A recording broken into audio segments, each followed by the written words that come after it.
Bonsoir à tous, on commence ce journal du Mercato en France avec du nouveau dans le transfert de Mario Balotelli. L'attaquant serait de plus en plus proche de l'Olympique de Marseille, pourtant le président de l'OGC Nice, Jean-Pierre Rivière, a tenu hier à clarifier la situation de son joueur. Mario est sous contrat avec l'OGC Nice. En ce qui nous concerne, il n'y a absolument rien entre l'OM et l'OGC Nice sur le sujet, il n'y a pas eu d'offre, a-t-il déclaré. Marseille pourrait aussi caler sur un autre dossier. Sur la piste de Lucas Verissimo, un défenseur brésilien de 22 ans qui évolue à Santos, l'OM pourrait bien se faire doubler par l'Olympique lyonnais. Le club de Jean-Michel Aulas aurait proposé 9 millions d'euros pour le faire venir, une offre légèrement supérieure à celle de Marseille. Le Paris Saint-Germain serait lui très intéressé par un latéral droit espagnol. Il s'agit d'Alvaro Odriozola de la Real Sociedad qui aurait fixé sa clause libératoire à 40 millions d'euros. L'AS Monaco suivrait également de près le défenseur de 22 ans qui pourrait prendre la place de Djibril Sidibé en cas de départ du latéral français. Justement, du côté du Rocher, on serait tout proche d'un départ pour Thomas Lemar. On en parle depuis plusieurs jours, mais cette fois la radio espagnole Cadena Ser est formelle. L'Atlético de Madrid serait sur le point de faire venir le milieu de l'ASM. Elle lui aurait même déjà réservé le numéro 10. Antoine Griezmann, coéquipier de Lemar en équipe de France, jouerait d'ailleurs un rôle important dans ce transfert. Viendra-t-il au FC Barcelone ou restera-t-il à l'Atlético de Madrid? Griezmann justement n'a pas voulu se prononcer sur son avenir en conférence de presse avec l'équipe de France, même s'il a avoué avoir déjà pris sa décision. Et s'il ne vient pas à Barcelone, pourrait se tourner vers Christian Eriksen pour se renforcer cet été. Les Blaugrana seraient prêts à mettre jusqu'à 100 millions d'euros sur le joueur de Tottenham.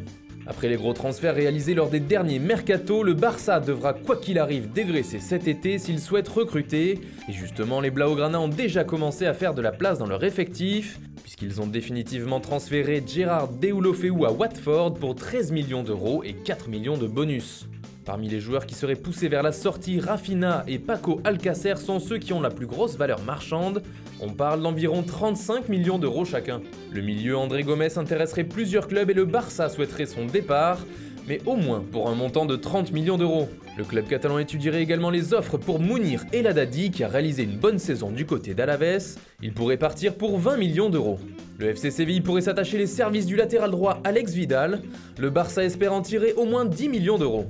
Et puis Marlon, prêté à Nice cette saison, devrait lui aussi partir. West Ham serait très intéressé. Le FC Barcelone aurait même reçu une offre de 20 millions d'euros. Si le club espagnol arrive à vendre tous ses joueurs, il pourrait empocher au moins 150 millions d'euros. Un montant qui pourrait exploser si le Barça vend son deuxième gardien Jasper Cillessen. Les Blaugrana souhaiteraient le conserver, mais s'ils reçoivent une importante proposition, ils pourraient le laisser partir. Le FC Liverpool serait sur le coup, et certains tabloïds anglais avancent que les Reds seraient prêts à payer sa clause libératoire de 60 millions d'euros pour le faire venir. En Italie, l'Inter Milan est bien décidé à frapper fort cet été pour leur retour en Ligue des Champions. Selon nos informations, les Nerazzurri ont formulé une offre de 47 millions d'euros au Spartak Moscou pour Quincy Promes. Les dirigeants moscovites étudient la possibilité de se séparer de leur homme fort en attaque. Alors que le dossier du Bordelais Malcolm marque le pas, c'est Radja Nainggolan qui pourrait atterrir à l'Inter.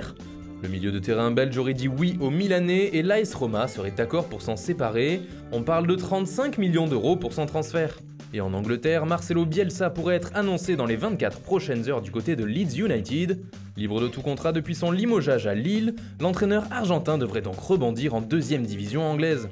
Mais l'énorme information de la journée, c'est l'officialisation de Julen Lopetegui qui devient le nouvel entraîneur du Real Madrid. Il succède donc à Zinedine Zidane sur le banc de la Maison Blanche, et c'est à la surprise générale que l'information est tombée aujourd'hui, puisque le nom de l'actuel sélectionneur de l'Espagne n'était jamais sorti dans la presse. Joachim Löw, Mauricio Pochettino et Massimiliano Allegri avaient notamment refusé le poste. Lopetegui prendra ses fonctions après la Coupe du Monde pour un contrat de 3 ans.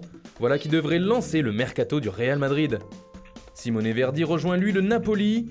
Le milieu de terrain international italien quitte Bologne contre 25 millions d'euros et vient donc renforcer la nouvelle équipe de Carlo Ancelotti.